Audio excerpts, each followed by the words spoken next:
sinasabi natin na yung kanilang objection sa confidential funds po, wala pong intelligence funds ang Vice President ng DepEd, confidential funds lang po.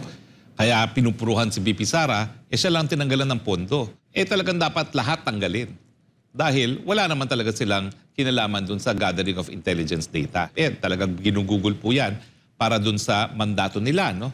Na magbigay tulong at mapatay o matigil na itong mga terorista na nakikialam po sa ating bayan. No? Dapat nga po pati sa presidente tanggalin. Habang hindi po tinatanggal ang lahat, hindi po patas. Kapag ang tinanggalan mo lang ay ang Vice President's Office at yung ilang mga departamento na para lang masabi na hindi lang ang Vice President ang tinanggalan. Alam natin na politika.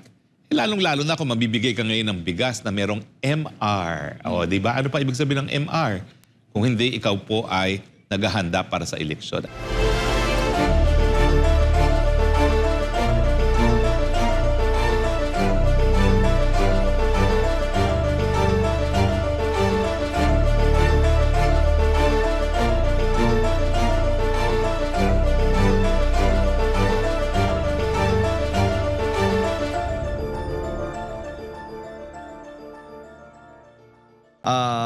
Pagkakaroon, nais ni Senator Coco Pimentel na patuloy na naniniwala itong si Senate Minority Leader Coco Pimentel na tanging mga ahensya lang ng pamahalaan na may kinalaman sa intelligence gathering ang karapat-dapat na magkaroon ng intelligence funds. Halimbawa na anya dito ang Philippine National Police at National Bureau of Investigation. Gate ni Pimentel, hindi na anya kailangan ng Executive Department ang naturang pondo dahil hindi criminal law enforcement ang pangunahing mandato nito. Kaugnay nito, ibinigyang diin ni Pimentel na dapat ay zero ang intelligence fund ng Office of the President sa 2024.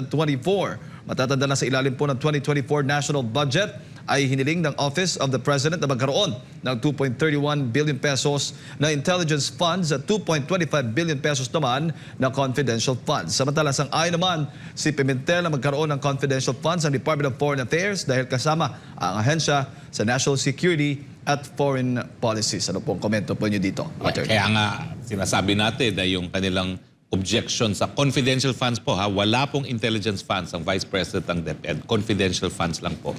Kaya pinupuruhan si VP Sara, siya lang tinanggalan ng pondo. Pero kung talagang susundin mo yung argumento ni House Speaker, talagang dapat lahat tanggalin.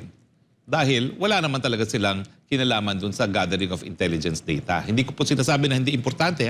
Gaya ng sinabi ni Secretary Esperon, importante po talaga na malaman natin ang gawain ng mga kalaban. Kaya dapat hindi yan tinatanggal na parang pork barrel, no? Hindi po ginagastos ang confidential pa na parang pork barrel ng Vice President ng DepEd. Talagang ginugugol po yan para dun sa mandato nila, no? Na magbigay tulong at mapatay o matigil na itong mga terorista na nakikialam po sa ating bayan, no? Pero kung talagang sincero po sila na ang paggamit ng Intel funds ay para lang dun sa mga ahensya na talagang namang ang pangunahing katungkulan ay kumalap ng ganitong intelligence, dapat nga po pati sa presidente tanggalin. Habang hindi po tinatanggal ang lahat, hindi po patas. Tawag po dyan equal protection of the law. Na lahat ng mga similarly situated dapat pareho pagtrato. Kapag ang tinanggalan mo lang ay ang Vice President's Office at yung ilang mga departamento na para lang masabi na hindi lang ang Vice President ang tinanggalan, gaya ng DICT na alam naman natin na talagang valid yung pagkakaroon ng confidential funds dahil sa mga krimen na nangyayari ngayon sa cyberspace, alam natin na politika. Lalong-lalo na kung mabibigay ka ngayon ng bigas na merong MR. O, di ba? Ano pa ibig sabihin ng MR? Kung hindi, ikaw po ay naghahanda para sa eleksyon.